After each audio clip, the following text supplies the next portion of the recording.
টানা 2 সপ্তাহ গ্যাপ দেওয়ার পরে ফাইনালি আপনাদের জন্য আস্ক স্যামের নতুন আরেকটি পর্ব নিয়ে আসতে পেরেছি। গত 2 সপ্তাহে আসলে আমাদের কাছে অনেক প্রোডাক্ট ছিল, প্রচুর প্রোডাক্টের রিভিউ করা হয়েছে, যে কারণে আসলে সময় দিতে পারিনি। এজন্য আমি আন্তরিকভাবে দুঃখিত। আর আজকে আমি একটা মজার রোগ নিয়ে আপনাদের সামনে ভিডিও করতে বসেছি। ঘাড় লক হয়েছে কখন আপনাদের? সকালে ঘুম থেকে উঠে আমি দেখলাম ডান দিকে আমি ঠিকই ঘুরতে পারছি, বাট বাঁ দিকে ঘোরার কোনো অপশনই নেই। ইভেন আমি বেড থেকে উঠতেও পারছিলাম না। যাই হোক, আজকে হয়তো রোবট একটা ভাব নিয়ে আপনাদের সামনে ভিডিওটি উপস্থাপন করতে হচ্ছে। তারপরে আশা করছি এনজয় করবেন। তো চলুন, আপনারা অনেকেই তো দেখলাম যে কমেন্টস করেছেন, যে সমস্ত কমেন্টসে বেশিরভাগ লাইক এসেছে সেগুলোর থেকে আমি অ্যান্সার দেওয়ার চেষ্টা করছি। সবচেয়ে বেশি কমেন্টস এবং লাইক প্রাপ্ত কমেন্টস হচ্ছে আনঅফিসিয়াল ফোন নিয়ে। সত্যিই কি আনঅফিসিয়াল ফোন বন্ধ হয়ে যাচ্ছে কিনা? তো প্রথমত যে ভাই কমেন্টস করেছিলেন ওনার নামটা আমি বুঝতে পারছি না, চাইনিজ ভাষায় লেখা রয়েছে। বাংলাদেশে অফিসিয়াল ফোন থেকে আনঅফিসিয়াল ফোন ইউজার বেশি। তো আমার প্রশ্ন হচ্ছে, যদিও আগামীতে সব আনঅফিসিয়াল ফোন বন্ধ করে দেওয়া হয়, তাহলে কতটুকু যুক্তিসঙ্গত হবে বলে আপনার মনে হয়? একই বিষয়ে মঞ্জুরুল ইসলাম মনির ভাইয়া লিখেছেন, ভাইয়া গতকাল খবরে দেখলাম যে মোবাইল আনঅফিসিয়াল কিনা তা চেক করতে বলছে, তাহলে কি খুব তাড়াতাড়ি মোবাইল ফোনের নেটওয়ার্ক বন্ধ হয়ে যাবে? ভাই বলেন প্লিজ। ওকে, হ্যাঁ, আমি নিজেও এই মেসেজটা পেয়েছি। ইভেন এই যে সংবাদের বিষয়টা বললেন, বিভিন্ন মাধ্যম থেকে আমিও জেনেছি। আর প্রায় আমাদের গ্রুপে, তারপরে আমাদের ফেসবুক পেজে প্রায় অন্তত 500-র উপরে মেসেজ আসে শুধুমাত্র এই বিষয়টার জন্য, যে অ্যাকচুয়ালি কী হচ্ছে, আসলে বন্ধ হবে কিনা, এবং এই ব্যাপারে আমাকে একটা ডেডিকেটেড ভিডিও আপনারা তৈরি করতে বলেছেন অনেকেই। তো এবারে যা মনে হচ্ছে গভর্নমেন্ট হয়তো বা কোনো একটা কিছু চিন্তা করতে যাচ্ছে। এই বিষয়ের উপরে আমি একটা ডেডিকেটেড ভিডিওই তৈরি করব, যেটা আজকে রাতে আপলোড করা হবে। হয়তো বা 10:30টার মধ্যে আমি আপলোড করার ট্রাই করব। অবশ্যই ওই ভিডিওটা আপনারা দেখে নেবেন। জুবায়ের হাসান ভাই লিখেছেন, স্যাম ভাই, বাজারে অনেক রকমের ম্যাগনেটিক সিস্টেম চার্জিং কেবল পাওয়া যায়, এই কেবলগুলো কি ব্যবহার করলে মোবাইলে কোনো সমস্যা হবে? সে ব্যাপারে আপনার কি মতামত? প্লিজ আমার প্রশ্নের উত্তরটা দিন। 32 জন আপনারা এখানে লাইক করেছেন। তো এটা হ্যাঁ একটা গুরুত্বপূর্ণ প্রশ্ন। অবশ্যই আমি এর আগে যে ফোনটা ব্যবহার করতাম সেটার সাথে আমি নিজেও একটা ম্যাগনেটিক কেবল ব্যবহার করতাম। মানে এটা খুব সহজ, প্লাগ অ্যান্ড প্লে, জাস্ট মোবাইলটা কাছাকাছি নিয়ে রাখলে অটোমেটিক চার্জ হওয়া শুরু করে বা এটা নিজে নিজেই আসলে আটকে যায়। তো এই ক্ষেত্রে আমি আপনাদেরকে যেটা সাজেস্ট করতে পারি, আপনারা হ্যাঁ ম্যাগনেটিক কেবল ব্যবহার করতে পারেন, তবে অবশ্যই খুবই স্ট্রং ম্যাগনেট হতে হবে, যাতে করে খুব শক্তিশালী হয়, ভালো ব্র্যান্ডের হয়। বাসুসের রয়েছে, তারপর আরও অনেক ভালো ভালো ব্র্যান্ডের রয়েছে, যেগুলো দেখবেন অনেক ভালোভাবে আটোসাটো হয়ে থাকে। ইভেন ওই কেবলগুলো ধরে এভাবে নাড়ালেও ফোনটা খুলে পড়ে না। এই ধরনের কেবল আপনারা ব্যবহার করতে পারেন। সেই ক্ষেত্রে যে জিনিসটা হয়, এর যে মানে জয়েন্টের যে অংশটা সেটা ডিসপ্লেস হওয়ার পসিবিলিটি কম থাকে। আর যদি নর্মালগুলো হয় তখন দেখবেন যে ওই জিনিসটা বারবার ডিসপ্লেস হয়ে যাচ্ছে, ফোনটা চার্জ নিচ্ছে তো নিচ্ছে না। তো সেই ক্ষেত্রে একটা সমস্যা অবশ্যই হতে পারে। আর জয়েন্টের মাঝে যে পিনগুলো থাকবে সেগুলো আপনি খেয়াল করতে পারেন, সেগুলো কপারের কিনা, মানে পিতল বা অন্য কোনো ধাতব দিয়ে তৈরি কিনা, এবং সেখানে কোনো ধরনের ফাঙ্গাস জমে যাচ্ছে কিনা। যদি এই ধরনের কোনো ফাঙ্গাস জমে যায়, সেই ক্ষেত্রে কিন্তু চার্জিংয়ে ব্যাহত হতে পারে বা সমস্যা হতে পারে। নাইমুর রহমান নয়ন ভাইয়া লিখেছেন, ভাইয়া কেমন আছেন আপনি? আগের মতো আর কমেন্টের রিপ্লাই দেন না এবং লাভও করেন না। আমার একটা প্রশ্ন, দিনে কত ঘন্টা মোবাইল ফোন ব্যবহার করা ভালো? ভাই আমি আন্তরিকভাবে দুঃখিত এবং এটা একদম স্বীকার করছি যে আমি হ্যাঁ আগের মতো কমেন্টসের রিপ্লাই করতে পারি না এবং হয়তো একটা লাভ রিয়েক্টও দিতে পারছি না। আসলে এটা আমার ব্যর্থতাই বলা যায়। আগে হয়তো আমাদের চ্যানেলে দিনে হয়তো বা দেখা গেছে 200-300 কমেন্টস আসতো, বাট এখন কয়েক হাজার কমেন্টস আসে। আমাদের চ্যানেলে ভিডিও সংখ্যা প্রায় এখন 500-র উপরে। তো ওই আগের ভিডিওগুলো থেকেও কিন্তু কমেন্টস আসতে থাকে রেগুলার। হয় কি এতগুলো কমেন্টসের অ্যান্সার আসলে দিয়ে ওঠা সম্ভব হয়ে ওঠে না আমার জন্য। আমরা সাধারণত যে জিনিসটা ট্রাই করি, ভিডিওটা আপলোড করার সাথে সাথে অন্তত আধা ঘন্টা 40 মিনিটের মধ্যে যে কমেন্টসগুলো আসে এগুলোর অ্যান্সার করার জন্য একটু বেশি ট্রাই করি আর কি। মানে এটা একটু সহজ হয়। নয়ন ভাইয়ের পরবর্তী প্রশ্ন ছিল, দিনে কত ঘন্টা মোবাইল ফোন ব্যবহার করা ভালো? আমার মনে হয় দিনে শুধুমাত্র প্রয়োজন অনুযায়ী মোবাইল ফোন ব্যবহার করা ভালো।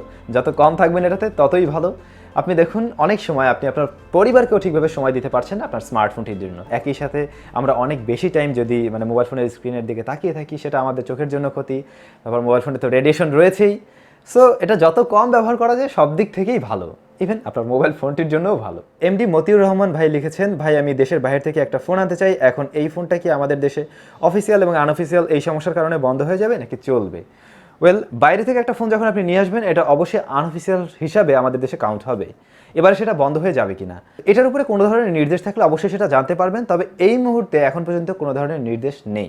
এসআর হিস্টোরি লিখেছেন, অনেকেই বলে ফোনে ফ্ল্যাশ দিলে ফোন স্লো হয়ে যায়, এটার সত্যতা কতটুকু? লাভ ইউ স্যাম ভাই। লাভ ইউ টু ভাইয়া।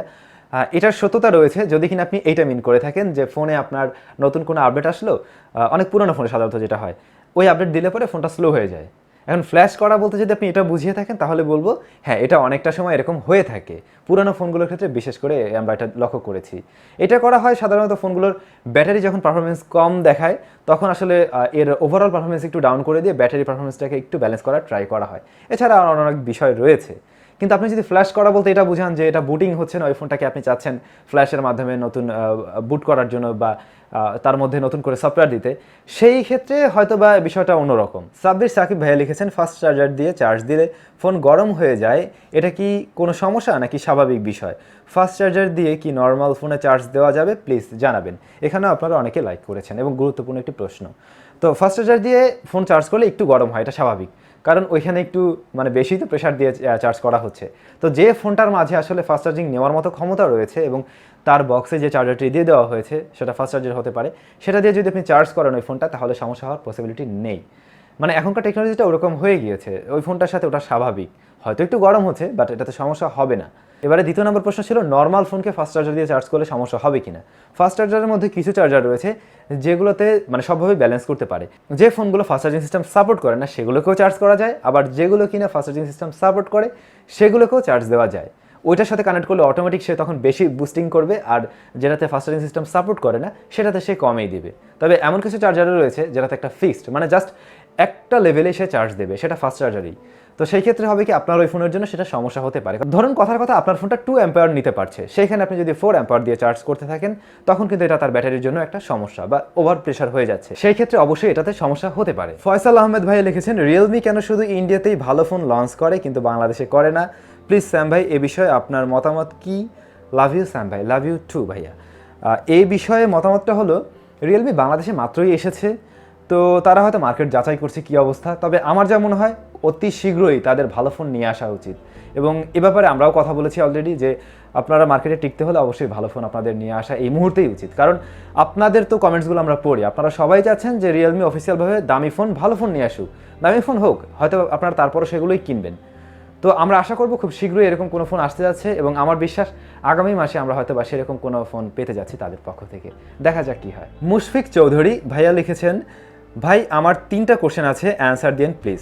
ইনফিনিক্স 08 বাংলাদেশে কত দামে আসতে পারে, আর সামনের মাসে কি আসতে পারে? সেকেন্ড প্রশ্ন, রিয়েলমি নার্জো 20 প্রো কি বাংলাদেশে অফিসিয়ালি ব্র্যাকেটে অন্য কোনো নাম হলেও আসতে পারে? প্রাইস কি 20K এর নিচে থাকতে পারে? আর অফিসিয়ালি না আসলে আনঅফিসিয়ালি নেওয়া কি ঠিক হবে? তৃতীয় নম্বর প্রশ্ন, যদি এই দুইটা ফোন সামনের মাসে না আসে তাহলে কি ইনফিনিক্স নোট 7 নেওয়া ভালো হবে নাকি রিয়েলমি 6i নেওয়া ভালো হবে হেভি মাল্টিটাস্কিংয়ের জন্য? এই কমেন্টসটা আমি নিয়েছি এই কারণেই, এই সেম প্রশ্ন নিয়ে আপনারা অনেকেই আবার কমেন্টস করেছিলেন বিভিন্ন জায়গায়, তো আমি দেখলাম যে সবগুলো প্রশ্নই এখানে রয়েছে, যে কারণে ওনারটাই নিয়ে নেওয়া হলো। তো প্রথম প্রশ্ন ছিল যে বাংলাদেশে 08 আগামী মাসে আসছে কিনা এবং কেমন দামে আসবে।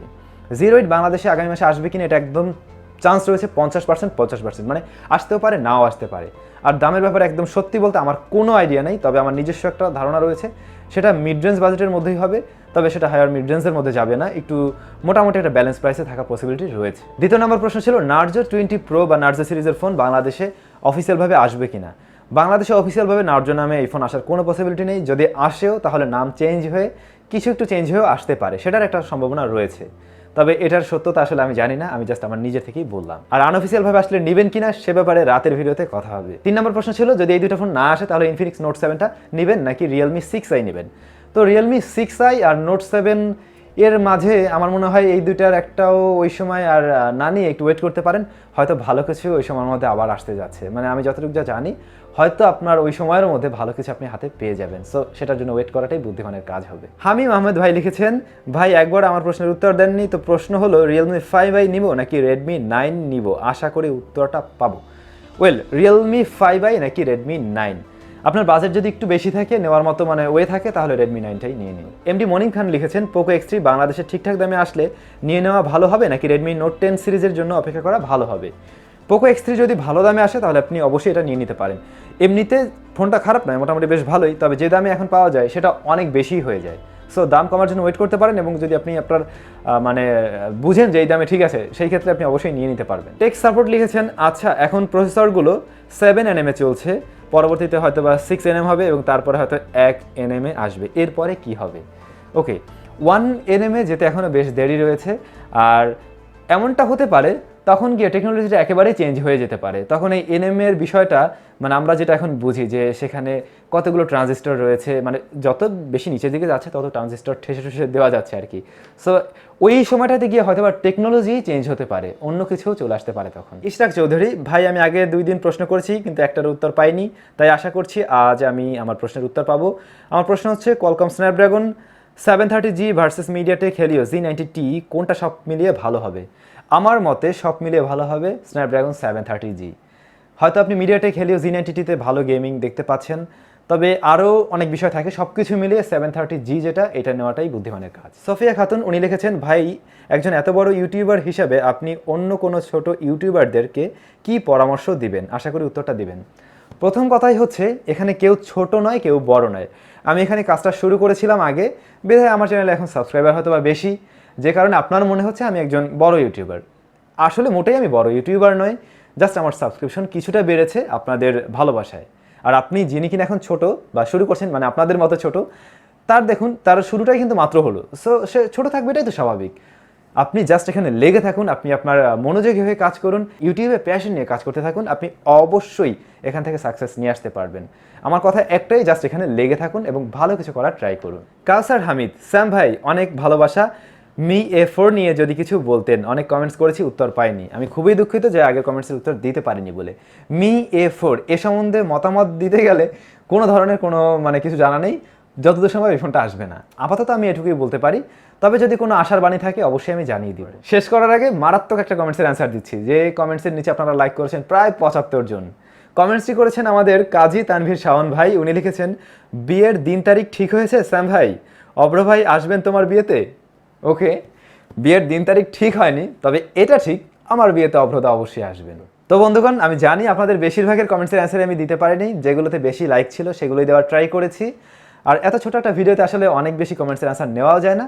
তারপরে আমরা যদি প্রত্যেক রবিবারে কন্টিনিউ করা ট্রাই করি তাহলে অনেক কমেন্টসই কভার করতে পারবো আশা করছি। আর প্রত্যেকটা ভিডিওতে সবার আগে কমেন্টস করা ট্রাই করলে হবে কি, আমি হয়তোবা মানে আপলোড করার পরপরই অ্যান্সারগুলো দিয়ে দিতে পারবো। সো সেভাবে আপনারা কমেন্টস করতে পারেন। সবাই অনেক বেশি ভালো থাকবেন, সুস্থ থাকবেন, আর ভুল ত্রুটি হয়ে থাকলে মার্জনার দৃষ্টিতে দেখবেন। আপনারাই আমাদের সব, আপনাদেরকে নিয়ে অনেক দূরে এগিয়ে যেতে চাই। সবাই অনেক বেশি ভালো থাকুন, সুস্থ থাকুন, দেখা হচ্ছে আবার নেক্সট ভিডিওতে।